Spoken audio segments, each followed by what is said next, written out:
अस्सलाम वालेकुम जी। शफीक अवान, खालिद क़य्यूम और सलमान आबिद के साथ मैं हूँ इसाराना ख़बर की ख़बर लेके, और हम इस दुआ के साथ अपने प्रोग्राम का आगाज़ करते हैं कि अल्लाह आपके लिए दिन खैर व बरकत का सबब बन के आए और पाकिस्तान के लिए अच्छी ख़बरें लेके आए। अखबारात ने अहम ख़बरों को किस तरह डिस्प्ले दिया, एक नज़र देखते हैं। T20 वर्ल्ड कप में पाकिस्तान की फतूहात का सिलसिला जारी। गरूर का सर नीचा। भारत का वर्ल्ड कप से बाहर होना आज के तमाम कौमी अखबारात में नुमाया तौर पर शाया है। रोजनामा जंग ने T20 वर्ल्ड कप की सुर्खी लगाई है। भारत वर्ल्ड कप से बाहर। न्यूजीलैंड ने अफगानिस्तान को 8 विकेटों से हरा दिया।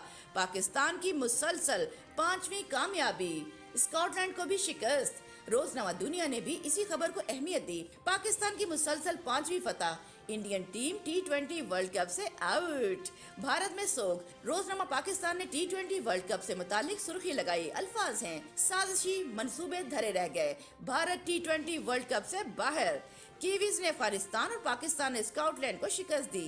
रोजनामा नवाए वक्त ने वजीर आजम इमरान खान के बयान को नुमाया तौर पर शाया किया। आलमी सतह पर महंगाई के बावजूद पाकिस्तान बेहतर रहा, वजीर आजम इमरान खान। रोजनामा एक्सप्रेस ने इसी खबर के लिए इन अल्फाज का चुनाव किया। दुनिया में महंगाई गैर मामूली, पाकिस्तान निस्बतन बेहतर रहा, वजीर आजम। एक्सप्रेस ट्रिब्यून की टॉप स्टोरी के अल्फाज हैं, Pakistan crush, Scotland face Australia in semis.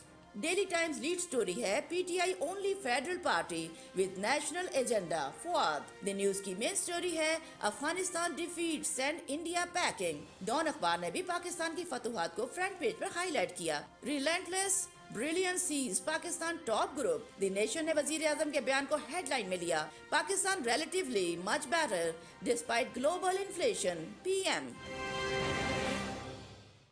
ये थी जी आज की अहम खबरें, और प्रोग्राम खबर की खबर का रनडाउन क्या है मैं आपसे शेयर करता हूँ। अपोजिशन की नई तहरीक, क्या लॉन्ग मार्च हो सकेगा? चीनी बहरान, जिम्मेदार कौन?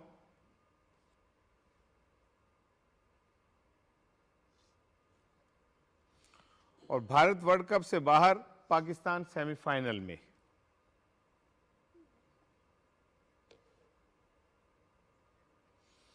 आज हमने अपने प्रोग्राम में एक्सप्रेस ट्रिब्यून का इदारिया एजिटेशन नो सॉल्यूशन, और रोजनामा दुनिया में डॉक्टर हसन अस्करी का कालम मुआशी चैलेंज और गवर्नर्स ये लिया, और ट्विटर टॉप 10 पे T20 वर्ल्ड कप भी आज के प्रोग्राम का हिस्सा होगा। अस्सलाम वालेकुम वालेकुम सलाम जनाब, ये क्या हाल है? पीर का जो पहला स्टार्ट होता है थोड़ा सा लेजी होता है। अब मुझे तो उसकी असल वजह ये होती है कि जो संडे का दिन होता है वो टीवी के अंदर भी और अखबारात के अंदर भी जो है खबरें उस तरह नहीं होती, क्योंकि एक्टिविटी नहीं होती, कोई पॉलिटिकल एक्टिविटी या दूसरी। इस वजह से हमें लगता है कि आज ठंडा माहौल। अच्छा, आज वो चूँकि मैं तो एक अखबार से वाबस्ता हूँ, अमूमन ये होता है कि संडे को खबरें ज़्यादा भी हो ना, तो हम चूँकि ऑफ मूड में गए होते हैं, तो वो ज़रा न्यूज़ रूम का माहौल भी बड़ा सुस्त सा होता है, वो एक ज़हनी शायद उसका वो सबब होता है। अब परसों की खबर है पीडीएम की कि उन्होंने ऐलान कर दिया है मुजाहिरों का, और उन्होंने कहा कि ये दिसंबर में लॉन्ग मार्च जो है वो हम करेंगे, और उसमें मौलाना फजलुर रहमान साहब की जो दरीना ख्वाहिश है वो भी ज़रा सामने आई। फिर पीपल्स पार्टी और नून लीग के दोबारा से रोमांस की भी इतलात हैं कि जी शहबाज शरीफ ने राब्ता किया है और ये वो। तो इस सारी सूरत हाल पे मैंने कहा पहले मलक करामत खोकर साहब हैं, MNA हैं PTI के, मैं कहा ज़रा उनसे बात करने पे प्रोग्राम की तरफ चलते हैं। वफाकी पार्लियामानी सेक्रेटरी हैं हमारे जो इंफॉर्मेशन की डिवीजन है। अच्छा, करामत साहब से मैंने, चूँकि मैं कहा इस टाइम वो लाहौर के अंदर हैं और बेहतर पोजीशन में है, तो उनसे ज़रा बात कीजिए। करामत साहब अस्सलाम वालेकुम। अब हम बात कर रहे थे कि PDM ने एक बार फिर अवामी ताकत के मुजाहरे का ऐलान किया है, आप कैसे देखते हैं इस ऐलान को? कई दफे इन्होंने प्रोग्राम बनाया, कई दफे उन्होंने बोला मिलकर ना ये स्टेटस की बनाया, लेकिन ये कामयाब नहीं हो सकेगा, क्योंकि नून की अंदरूनी लड़ाई है ना जी, और ये कभी कामयाब नहीं होंगे। दूसरा, पीपल पार्टी को जब ये कहते हैं रिजाइन दे दो, उनकी पंजाब में सिंध में हुकूमत है, वो कैसे रिजाइन देंगे? वो बस इनका वक्ती तौर पर बस ड्रावा दे रहे हैं, लेकिन ये ऐसी कोई बात नहीं है। अल्लाह के फजल से कभी ऐसा नहीं होगा। पीपल पार्टी और नून आपस में अंदरूनी खलफशारी जो है ना, ये इनकी खत्म नहीं हो सकती। ये शुरू से लेके ना जी पीटी और पीपल पार्टी और नून के आपस में इलेक्शन होते रहे, लेकिन दिली तौर पे ये एक दूसरे से नफरत करते हैं। ये कभी इकट्ठे नहीं हो सकते। इनका अपना मफाद है। अच्छा सर, लाहौर में NA 133 में पीटीआई जो है वो फ़िलहाल इलेक्शन से बाहर है। उसका फैसला जो आता है उसके बाद सूरत हाल क्लियर होगी। तो आप क्या समझते हैं कौन जिम्मेदार है सर, कहाँ गलती हो गई? उसका तो जिम्मेदार तो मैं वो जमशेद चीमा को समझता हूँ, क्योंकि उसका ये तीसरा इलेक्शन है। दोनों मियाँ बीवी ने वो कवरिंग कैंडिडेट उसकी वाइफ आई है। उसको चाहिए था कोई कवरिंग कैंडिडेट और ले लेता, ताकि उसको ये पता होना चाहिए था भी ये जो गवर्नमेंट का कैंडिडेट है उसको ये सही तरीके से फॉर्म फिल करने चाहिए थे। जब हमारा इलेक्शन होता है तो बार वेरीफाई करते हैं, क्योंकि वो हल्के के जो होते हैं ना वो लिस्ट लगती है ना जी, जो तय करना है। लेकिन उन्होंने पता नहीं जानबूझ के क्यों किया, मुझे तो समझ नहीं आ रही। अगर लाहौर तंजीम ने दिए थे तो मेरा ख्याल में मैं नहीं ये कह सकता उसको उन्होंने दिए होंगे। ये खुद उसको वेरीफाई करना चाहिए था। अच्छा सर, आखिरी सवाल है। चीनी का जो बहरान है वो हमारे सामने है, तो क्यों नहीं काबू पाया जा रहा है सर इस पे? नहीं, वो चीनी के जो है ना जी, वो मिल मालकान जो है ना जी, शुगर मिल के, उनसे अलग खुद से गुफ्तगू होगी है। वो इंशाल्लाह हुकूमत से तावन करेंगे। और चीनी का बुरहान जो आया ना, उन्होंने काफी स्टोरेज की वजह से ना स्टोर किया हुआ था, इसलिए आया था। लेकिन इंशाल्लाह जल्दी ठीक हो जाएगा। बहुत शुक्रिया मलिक करामत खोकर साहब हमसे बात करने के लिए। शफीक साहब, अपोजिशन की तहरीक जो है वो एक दफ़ा फिर उन्होंने ऐलान किया है, और आप समझते हैं कि नवंबर दिसंबर में जैसे उन्होंने ऐलान किया है, अभी कुछ दिन पहले भी उन्होंने अब महंगाई के ख़िलाफ़ मुख्तलिफ़ शहरों में कोशिश की कि मुजाहरे हों, उन्होंने वहाँ पे सिट इन भी किया सारा कुछ, लेकिन वो उस तरह बात नहीं बनी। अब ये नया ऐलान जो है इसे किस नज़र से देख रहे हैं आप? देखें, पहले तो ना ये कौन, मुझे ये बताएं, ये कौन करना चाह रहा है लॉन्ग मार्च सारा? ये कौन सी पार्टी? पीडीएम ने ऐलान किया। पीडीएम में कौन कौन सी पार्टी हैं? वही फजलुर रहमान, शहबाज शरीफ, फजलुर रहमान, शहबाज शरीफ। अगर मुस्लिम लीग नून पहले अपने अंदर तो अपनी सफ़ेद दुरुस्त कर ले ना। अब मरीम नवाज कहती है लॉन्ग मार्च, शहबाज शरीफ कहते हैं लॉन्ग मार्च नहीं, नवाज शरीफ कहते हैं लॉन्ग मार्च, और शहबाज शरीफ ग्रुप कहता है लॉन्ग मार्च। जब पार्टी के अंदर यकजहती नहीं है, वो किसी इस नुक्ते पर कायम नहीं है, दोनों मुख्तलिफ अपना ख्यालात हैं, लीडरशिप है, तो फिर वो ये बेल कैसे मंडे चढ़ेगी? ये जो है ना, ये रोमांस जो है अपना आपका लॉन्ग मार्च का और धरने का, ये जो है सिर्फ मौलाना फजल रहमान की ख्वाहिश है। और मौलाना फजल रहमान के पार्लियामेंट के स्ट्रेंथ देख लें क्या है। और वो क्योंकि हमेशा ना नवाज शरीफ की माजी देख लें, मुस्लिम यूनियन को ना एक खिलौना, पंजाबी के ना खिलौना चाहिए होता है। वो खेलने के लिए खिलौना चाहिए होता है, वो उससे खेलते रहें और वो उसका अपना मतलब निकालते रहें। और इसलिए ना ये फजल रहमान इस्तेमाल होते रहेंगे। लेकिन मुझे नहीं लगता कि ये अपना जाएँ और सेट इन करें, वो भी दिसंबर में। और क्योंकि मुस्लिम लीग नून जो है वो एहतजाज की पार्टी नहीं है, कभी ज़िंदगी में उन्हें एहतजाज नहीं किया, वो मुकमका की पार्टी है। अब देखा नवाज शरीफ जब पीछे अपना पेश होते थे एहतसाब कोर्ट में, तो कितने लोग होते थे। फिर जी नवाज शरीफ जब आए थे, लैंड किया पाकिस्तान, जी एयरपोर्ट सारा भर जाएगा और ये तबाही बर्बादी हो जाएगी, 10 बंदे वहाँ नहीं पहुँच सके। और शहबाज शरीफ ने वहीं से यू टर्न ले लिया। कहते हैं इमरान खान ने यू टर्न लिया, लेकिन जब इनका अपना भाई आया एयरपोर्ट पर, वो प्लान ये था कि वहाँ लोग पहुँच जाएंगे और उनके कंधे पे उठा के ले आएंगे, ये होगा वो होगा। लेकिन भाई साहब ने मुगलपुर से यू टर्न ले लिया। तो ये देखें, पहले अपने अंदर सफ़र दुरुस्त करें, पहले अपने अंदर देखें क्या करना चाह रहे हैं, फिर ये करें। फजल रहमान साहब को तो ना वज़ार पार्लियामेंट में नहीं है, उन्होंने तो एक शरारत चाहिए, उन्होंने करना है, तो ये भी करके देख लें। खालिद साहब, इतलात यही है कि मैंने सलमान आबिद कहना था, लेकिन इतना प्रेशर है आप पे? प्रेशर नहीं, वो किसका शेर है कि उंगलियों को तराश दूं फिर भी आदतन उसका नाम लिखेंगे।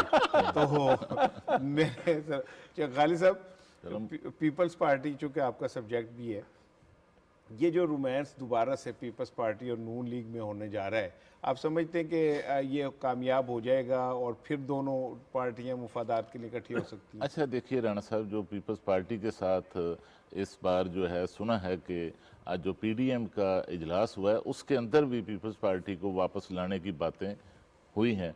तो भाई अब अगर आप वापस लाना चाहते हैं तो फिर उनको शो का देकर आपने नकाला क्यों था? हमने तो पहली बार पाकिस्तान की सियासी तारीख में देखा कि किसी पार्टी को दूसरी पार्टी शोकाज दे रही है। ये पार्टी के अंदर तो शोकाज होते हैं, लेकिन पार्टियां दूसरी पार्टी को तो शोकाज नहीं देती।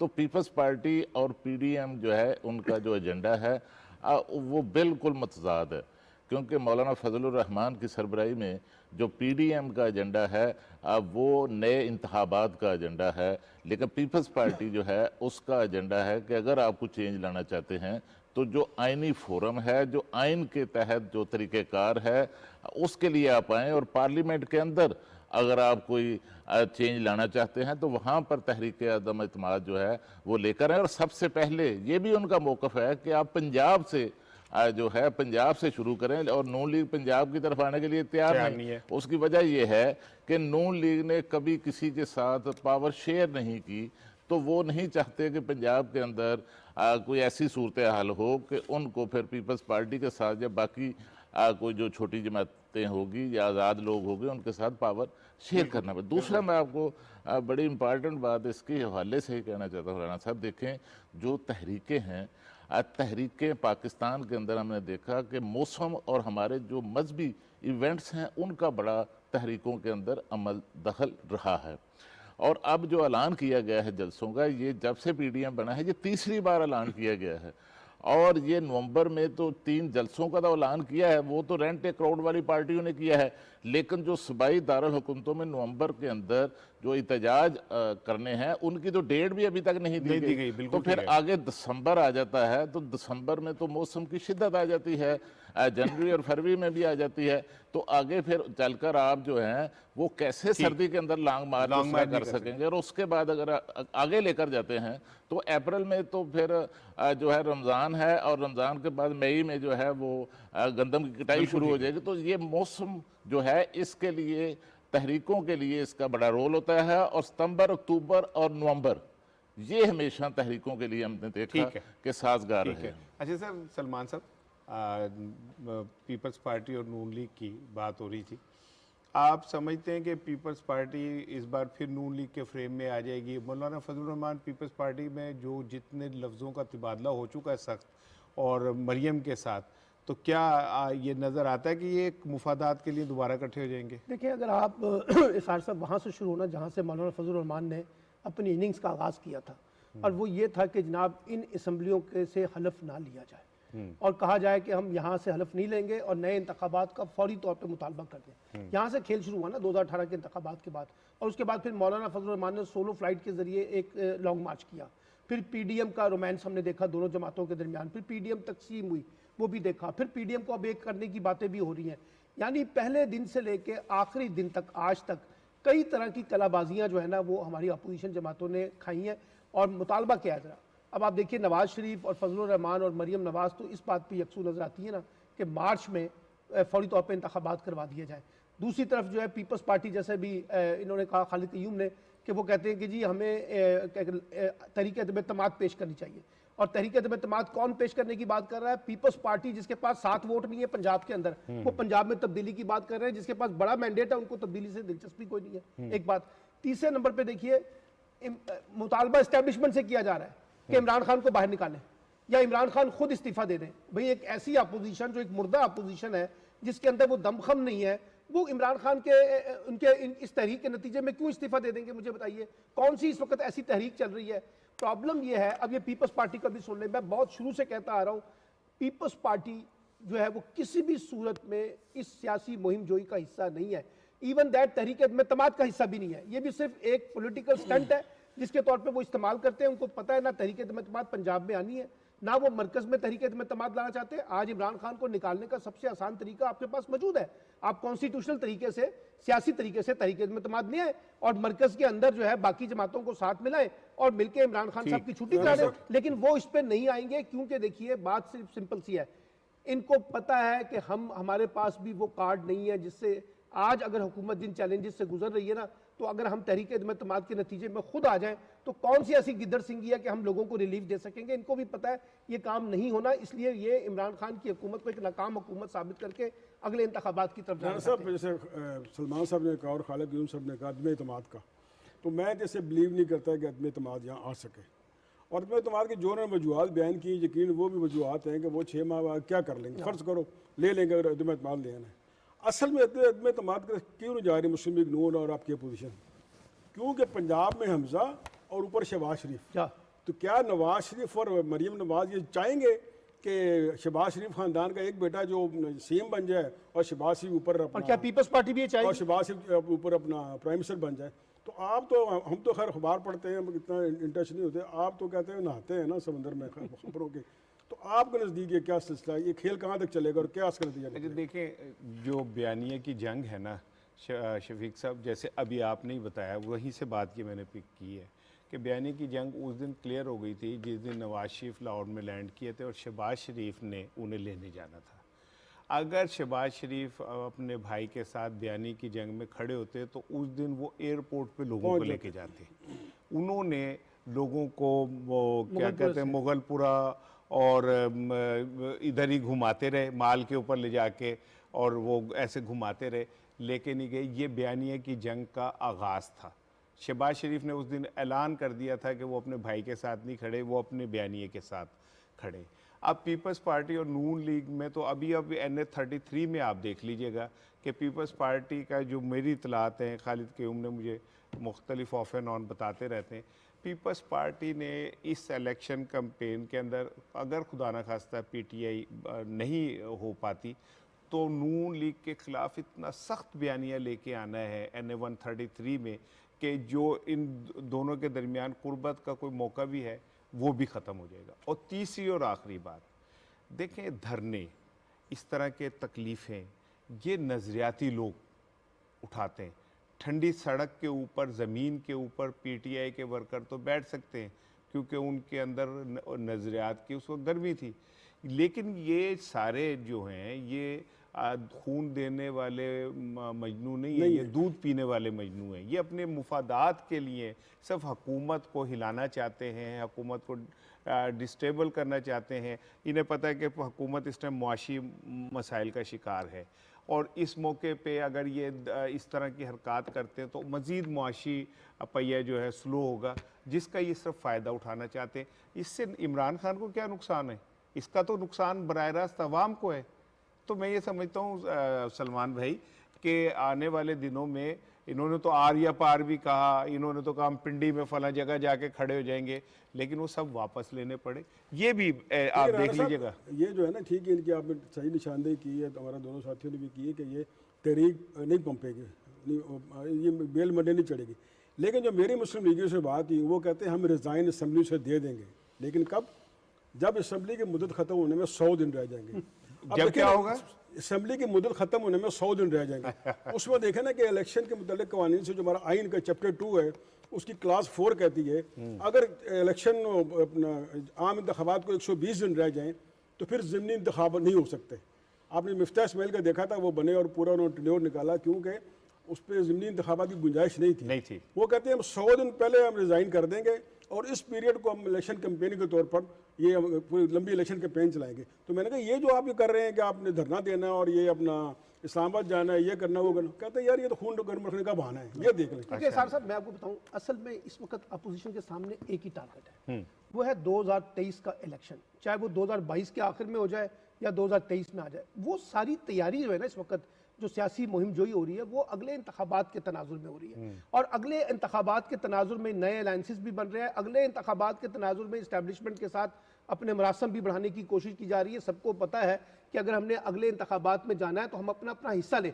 अच्छा, पीपल्स पार्टी को तो हिस्सा मिला हुआ है ना इस वक्त सिंध में, वो इस वक्त वो पार्टी हुकूमत में है। अच्छा, उसके साथ साथ पीपल्स पार्टी ये चाहती है कि अब अगले सेटअप के अंदर हमें बलूचिस्तान के अंदर मरकज में कहीं कोलिशन पार्टनर के तौर पे कोई रोल मिल जाए, और मुस्लिम लीग नून ये चाहती है कि किसी तरीके से पंजाब की जो सियासत है वहां हमारा रोल जो है वो निकल कर सामने आए। एक बात। अच्छा, अब उसमें चौधरी बरादरान भी है, उसमें बाकी लोग भी है, वो भी अपना अपना हिस्सा ढूंढने की कोशिश कर रहे हैं। तो मुझे लगता ये है ये सारी सियासी मुहिम जोई जो है ना इस वक्त ना तो हुकूमत गिराने के कॉन्टेक्स्ट में है, ना इमरान खान को बाहर निकालना एजेंडा है, और फजलुर रहमान भी यही कहना चाहते हैं कि जी KPK के अंदर उनका लिए थोड़ा सा पॉलिटिकल स्पेस पैदा की जाए।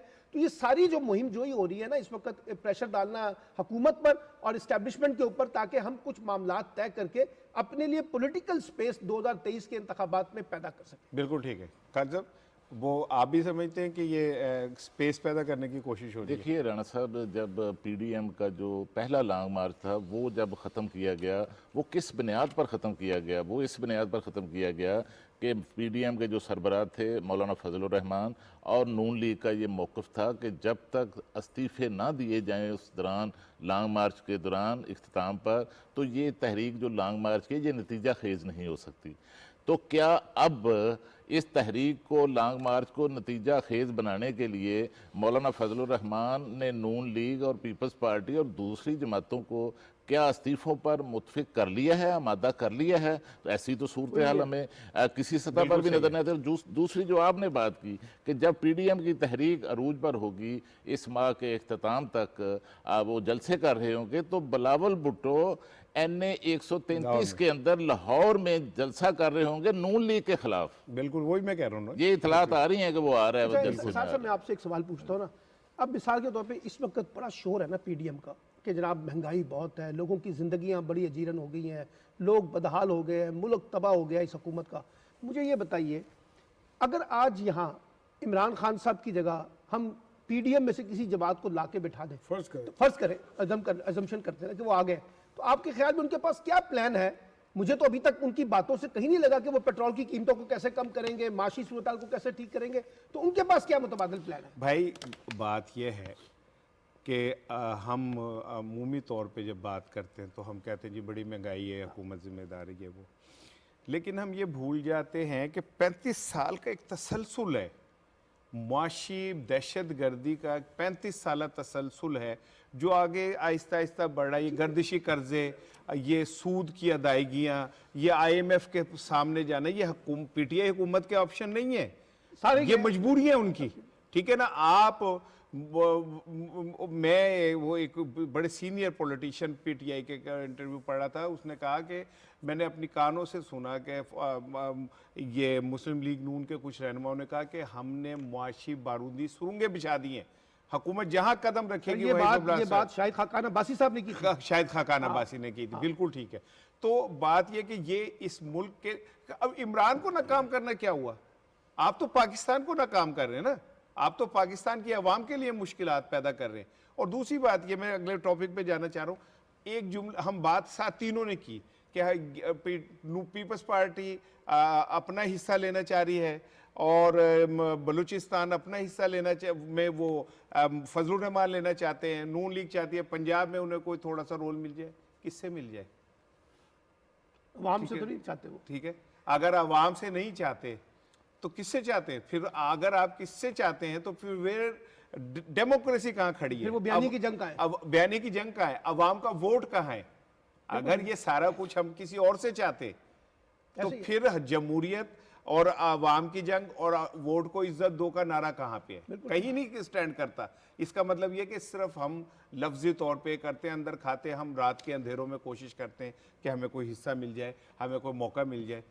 एक ब्रेक लेते हैं जी, मेरा प्रोड्यूसर बार बार कह रहा है कि ब्रेक लें, और एक ब्रेक लेते हैं जी। ब्रेक के बाद दोबारा आपके पास आते हैं और हम बात करेंगे कि चीनी का बहरान क्यों है और इसका जिम्मेदार कौन है, और भारत तमाम तर साजिशों के बावजूद वर्ल्ड कप से बाहर हो गया, क्यों हुआ, और आगे चल के क्या होने वाला है, इस पर बात करते हैं। एक ब्रेक लेते हैं।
जी वेलकम बैक नाजरीन। और हम अब बात करेंगे चीनी का बुरान की। वैसे तो शुगर जो है वो पाकिस्तान के अंदर एक बढ़ता हुआ मर्ज़ है, और माहिरीन ये कह रहे हैं कि जो स्ट्रेस बढ़ता है शुगर भी बढ़ती है। लेकिन ये कि जो चीनी का बुरान है और शुगर, ये दो हैं तो एक दूसरे की बहनें। और एक जैसे गालिब साहब का शेर था कि मगज़ को बाग में जाने ना दीजो कि नाहा खून परवाने का होगा। इसी तरह चीनी खाने से और चीनी पैदा होने तक का जो अमल है वो सारा ही बड़ा दिलचस्प है। पाकिस्तान में चीनी का बुरान क्यों है, इस पर गुफ्तगू करेंगे, लेकिन एक रिपोर्ट पहले आपको दिखाते हैं।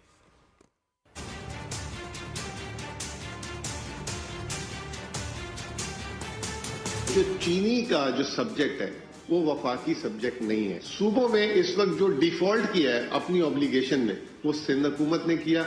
एक तो डिफॉल्ट किया, उसके बाद उन्होंने वफाक से जो चीनी है वो देने के लिए तैयार है। उन्होंने न मांगी न वफाक से मदद लेने के लिए तैयार है। चीनी के मसनूई बहरान और जखीरा अंदोजों के खिलाफ हुकूमत इन एक्शन। पंजाब के मुख्तलिफ शहरों में जिले इंतजामिया की टीमें मुतहरक दिखाई दे रही हैं। मुख्तलिफ शहरों में छापामार कार्रवाइयों के दौरान जिले इंतजामिया ने जखीरा अंदोजों से कई टन चीनी बरामद कर ली, जबकि कई शहरों में चीनी की फरोख्त पर नाजायज मुनाफा कमाने वालों के गोदाम और दुकानें भी सील की गयी हैं। दूसरी तरफ वजारत खजाना के फोकल पर्सन ने सिंध में चीनी के बहरान पर पीपल्स पार्टी हुकूमत को आड़े हाथों लिया। मुजम्मिल असलम का कहना है कि चीनी वफाकी नहीं बल्कि सूबाई सब्जेक्ट है। सिंध में शुगर मिल्स चल रही हैं, न वफाक से चीनी ली जा रही है। उन्होंने कहा कि चीनी पर सियासत की जा रही है और क्रशिंग सीजन लेट करके सिंध मसनूई बहरान पैदा कर रहा है। मार्केट में एक स्पेकुलेशन की गई, वो स्पेकुलेशन को कंट्रोल करने का भी जिम्मेदार होता है सूबाई हुकूमतों के जो प्राइस को कंट्रोल करने के लोग होते हैं। ये हमने देखा पंजाब में तो कल छापे पड़ गए, फैक्ट्रियों पे भी छापे मार दिए गए और उनको जो है पुश किया गया। हमने इस तरह की कोई एक्सरसाइज सिंध में नहीं सुनी सिवाय शोर शराबे के। 15 तारीख से साउथ पंजाब में क्रशिंग शुरू हो जाएगी और 20 नवंबर से बाकी पंजाब में हो जाएगी। सिंध न जाने कब करता है। सिंध को अगर चीनी चाहिए, दरामदी चीनी, तो वो भी मांग ले, वफाकी हुकूमत देने के लिए तैयार है। वजारत खजाना के फोकल पर्सन मुजम्मिल असलम ने दावा किया है कि चीनी का मसनूई बहरान आइंदा 8 से 10 दिनों में हल हो जाएगा। जी ये थी सूरत हाल। और हमारे साथ कैंप कमिश्नर ज़मान वट्टू साहब मौजूद हैं। ज़मान वट्टू साहब आजकल इन तमाम मामलों को देख रहे हैं, तो मैं कहा ज़रा उनसे भी बात कर लें। अस्सलाम वालेकुम वट्टू साहब, जो ये बहरान है इसकी असल वजह क्या है सर? क्या समझ नहीं आ रही कि क्यों नहीं चीनी का बहरान काबू में आ रहा? जी, चीनी का जो बहरान है वो एक तो ये है कि जो शुगर मिल्स हैं उन्होंने कोर्ट से स्टे ऑर्डर ले लिया था, जिसकी वजह से हम उनको जो रेट्स है जो हम उनसे फोर्सिबल लिफ्टिंग नहीं कर सकते थे, तो इसलिए जो है उन्होंने प्राइसेस जो है वो जैकअप कर दी, बहुत ज़्यादा इंक्रीज कर दी थी। अच्छा सर, ये बताएं कि जो चीनी है आवाम तक कैसे पहुंचाई जा सकती है, कैसे खरीदें वो? गवर्नमेंट ने इंपोर्ट की है जी, खासतौर पर जो पंजाब गवर्नमेंट ने इंपोर्ट की है वो 1,50,000 मीट्रिक टन है। वो चीनी जो इंपोर्टेड शुगर है वो मार्केट में वाफर मिकदार में अवेलेबल है। ये अवामनास को हमें ये चीज़ बतानी चाहिए कि जो इंपोर्टेड शुगर है वो वाफर मिकदार में अवेलेबल है मार्केट में, तो वो चीनी परचेज करें। अच्छा सर, वाफिर मिकदार में मौजूद है तो फिर अवाम चीनी के लिए परेशान क्यों है? ये चीनी जो आपके पास मौजूद है सरकारी गोदामों में 1 लाख टन से ज़ायद चीनी मौजूद है, तो ये चीनी आप ले आए मार्केट में, आप ट्रकों में ला के और मुख्तलिफ तरीक़ों से मुख्तलिफ शहरों के मुख्तलिफ पॉइंट्स पे खड़ा कर दें कि लें जी लें, चीनी खरीद लें जिसने खरीदनी है। नहीं, ये 90 रुपीज़ अवेलेबल है जी। गवर्नमेंट ने नोटिफाई किया हुआ है जो इम्पोर्टेड शुगर के रेट है 90 रुपीज़, उस पर अवेलेबल है मार्केट में। उसकी अवेलेबिलिटी हम इंश्योर कर रहे हैं। इसके अलावा जो है यूटिलिटी स्टोर कॉर्पोरेशन जो है उसके आउटलेट्स पे भी चीनी अवेलेबल है।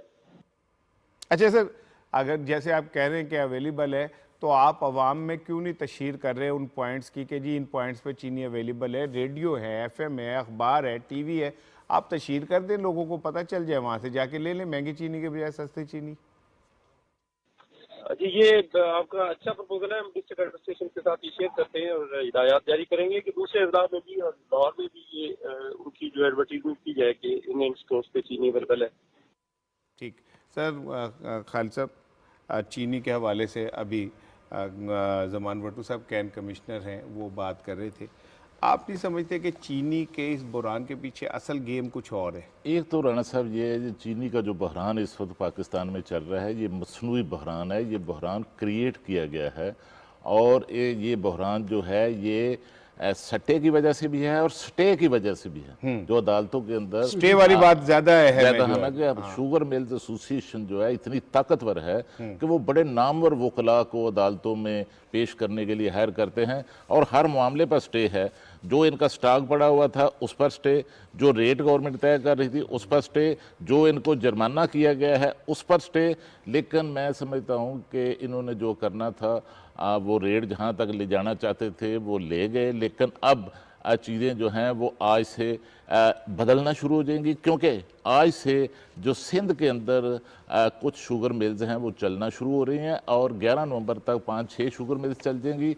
और जो ये सारी मार्केट जो है चीनी की, ये अफवाहों की बुनियाद पर ये सारा ये बहरान जो है ये डेवलप हुआ था। और कल से ही जब ये अफवाह आई कि कल से शुगर मिल सिंध के अंदर चलना शुरू हुई हैं, तो एक्स मिल प्राइस जो कराची के अंदर 142 रुपये थी वो 127 रुपये पर आ गई। तो आप देखना कि 15 नवंबर तक सिंध की तमाम मिलें चल जाएंगी, उसके बाद साउथ पंजाब में 15 नवंबर को मिलें चल जाएंगी और उसके बाद 20 नवंबर तक जो है मार्केट के अंदर जो नई चीनी है वो पंजाब की अपनी चीनी भी आ जाएगी। और दूसरा मैं आपको बताऊं कि इस दफ़ा पंजाब के अंदर गन्ने की बम्पर क्रॉप है कि 52 मिलियन टन जो गन्ना है वो पिछले साल था, इस दफ़ा जो है 59 मिलियन मैट्रिक टन जो है वो गन्ने की पैदावार जो है वो हो रही है। और दूसरा, इस साल जो चीनी की पैदावार होगी, सिर्फ पंजाब के फिगर आपको दे रहा हूँ, और उसमें 4 लाख टन जो चीनी है पिछले साल से ज़्यादा पंजाब के अंदर जो है वो पैदा हो रही है। पिछले साल जो है 35 लाख टन चीनी पंजाब में पैदा हुई थी और इस साल जो है 39 लाख टन चीनी जो है वो पंजाब में बनेगी। तो ये कीमतें जो हैं ये नीचे अपनी असल जगह पर जो है ये आएंगी। बिल्कुल शफीक साहब, जो चीनी का बहरान है, वैसे तो मैं इसे बहरान नहीं कहता, उसकी रीज़न क्या है? Self created. अब नहीं, देखे पाकिस्तान जब से बना ना, यही सूरत हाल 1947 से लेके आज तक इसी तरह ही चल रही है। अयूब खान के दौर में अयूब खान ने रेडियो पे रख के चीनी शहरों में लेके आया तकसीम की, क्योंकि चीनी का बहरान उस टाइम भी इसी तरह पैदा हुआ।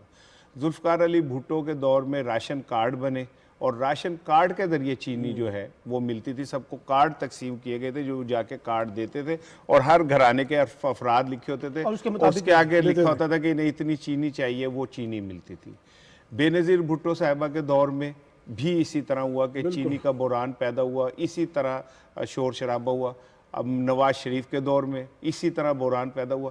तो ये बहरान नहीं है, ये एक चीनी माफिया का एजेंडा है जो हर दफ़ा वो पूरा करते हैं। एक चीज़ और मैं कहूँगा, देखिए बताओ, आप खालिद को टो कर रहे हैं खाली एक चीज़ और मैं बताऊँगा कि कौमों को ना कुछ जगहों पे रिएक्ट करने की ज़रूरत होती है।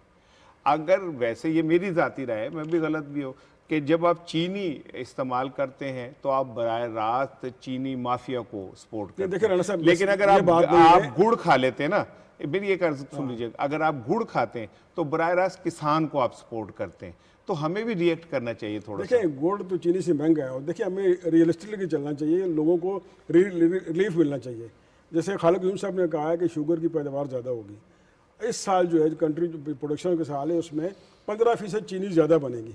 और देखिए इसमें सिर्फ ये नहीं है कि आपका कोई बहरान है कि इसमें होल्डर भी हैं और बड़े बड़े होल्डर जो हैं जो होल्डिंग को क्या कहते हैं उर्दू में, वो जखीरा कर लेते हैं और जब तब निकालते हैं कि जब चीनी की डिमांड बढ़ जाती है। बिल्कुल ठीक है। फिर आपकी जो पीडीएम है ये किसके खिलाफ मुजाहरा कर रही है, किसके खिलाफ तहरीक चला रही है? महंगाई के खिलाफ।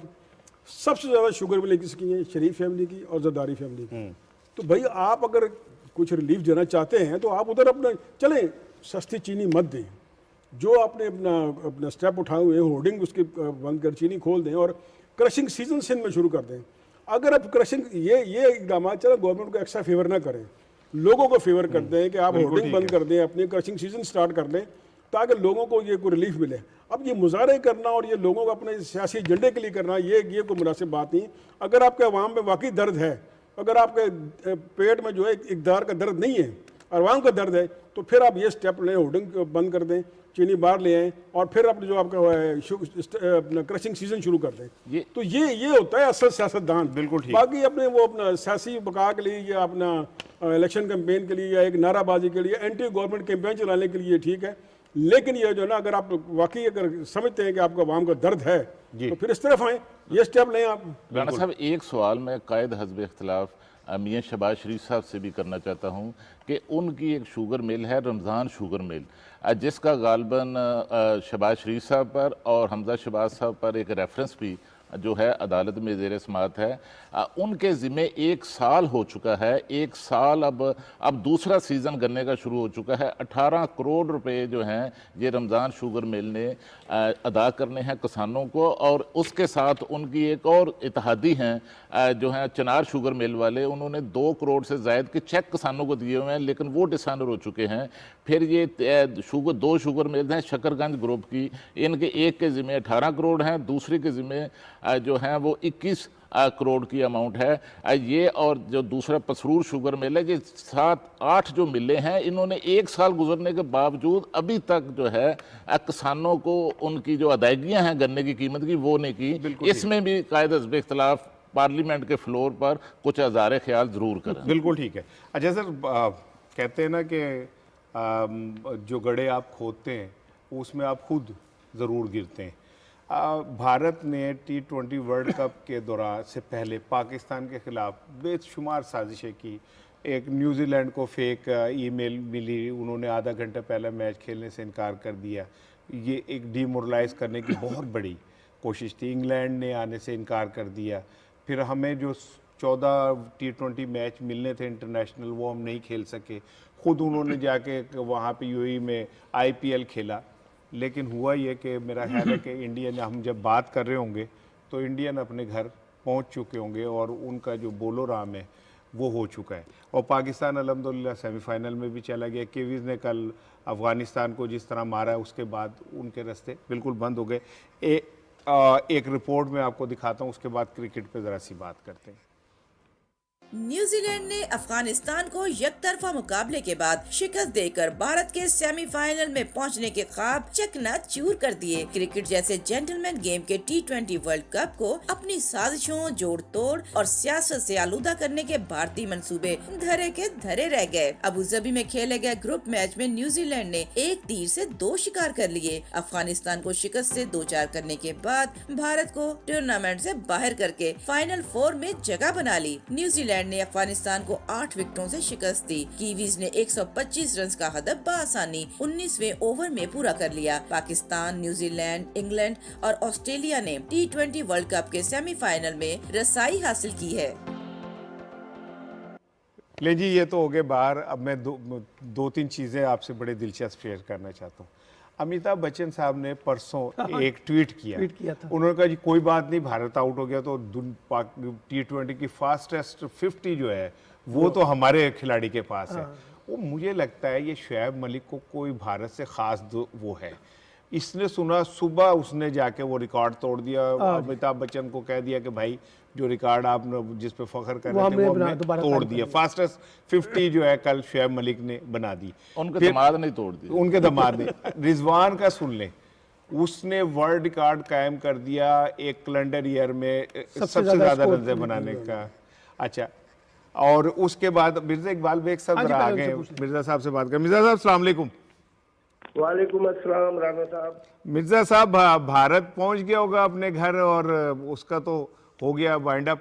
आप समझते हैं कि क्रिकेट के अंदर पाकिस्तान ने यह साबित कर दिया कि मुश्किलात जितनी आप हमें डालेंगे हम उतना निखर के सामने आएंगे? बिल्कुल, पाकिस्तान की एक्स्ट्राऑर्डिनरी परफॉर्मेंस रही राना साहब, और जितनी भी तारीफ की जाए कम है कि मुसलसल 5 मैचेस जीतना और वो इस टूर्नामेंट में शरीक वो वाहिद टीम है जो अब तक नाकाबिले शिकस्त है, वरना दीगर तमाम टीमें जो है ना कोई मैच जरूर हारी है। तो hats off to Pakistan performance. लेकिन इस कारकर्दगी पर हमें खुशी के शादियाने बजाने के बजाय अपनी तमाम तर तवज्जो ऑस्ट्रेलिया के खिलाफ जो 11 नवंबर को सेमीफाइनल हो रहा है उस पर मरकूज करनी चाहिए, क्योंकि ऑस्ट्रेलिया की टीम बहुत तगड़ी है और पाकिस्तान की टीम ने पीक तो हासिल कर ली है।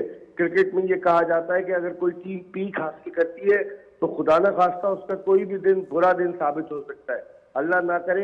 पाकिस्तान ने जिस तरह परफॉर्मेंस दी है, पाकिस्तान हॉट फेवरेट है इस टूर्नामेंट को जीतने के लिए, और लगता यही है कि 21 जून 2009 के बाद अब इंशाअल्लाह 14 नवंबर 2021 को पाकिस्तानी टीम एक मरतबा फिर T20 वर्ल्ड कप जीतने में कामयाब हो। मिर्जा साहब, ये जो सेमीफाइनल्स हैं इसमें वाहिद एशियन टीम पाकिस्तान है जो सेमीफाइनल में पहुंची। श्रीलंका, अफगानिस्तान, भारत ये सब फारिग हो गए। तो क्या वजह T20 में एशियन टीमें के डिक्लाइन की वजह क्या समझते हैं आप, क्या है? देखिए, पॉलिटिक्स बहुत ज्यादा हो गई है एशियन टीमों की। हालांकि बांग्लादेश अपने मुल्क में ऑस्ट्रेलिया और न्यूजीलैंड को हरा कर आया, यहाँ बिल्कुल डाउन हो गया। श्रीलंका की टीम अभी तश्कील 9 के मराइल से गुजर रही है। अफगानिस्तान की टीम के बारे में कहा जा रहा था कि टफ टाइम देगी, इब्तदाई 2 मैचेस के बाद वो परफॉर्म नहीं कर सकी। भारत को टूर्नामेंट की हॉट फेवरेट करार दिया जा रहा था कि आईपीएल के मैचेस भारतीय खिलाड़ियों ने खेले हैं, अब वो तो आराम से जीत जाएंगे। लेकिन मुझे लगता है एक तो सियासत बहुत है यहाँ पर एशियाई टीमों के इंतखाब में, और दूसरे जो यूरोपियन टीमें थी जैसे ऑस्ट्रेलिया, न्यूजीलैंड, इंग्लैंड, उन्होंने इस गर्म सूरत हाल में अपने आप को ढाला। इस गर्मी में लोग समझ रहे थे कि गर्मी में उनके लिए बड़ी मुश्किल होगी, लेकिन उन्होंने अपने आप को प्रोफेशनल क्रिकेटर की हैसियत से अपने आप को मोल्ड किया इस सिचुएशन में, और यही वजह है कि कामयाबी उनका मुकद्दर बनी। साउथ अफ्रीका थोड़ी बदकिस्मत रही कि 5 में से 4 मैच जीतने के बावजूद सेमीफाइनल के लिए क्वालिफाई नहीं कर सकी नेट रन रेट की वजह से।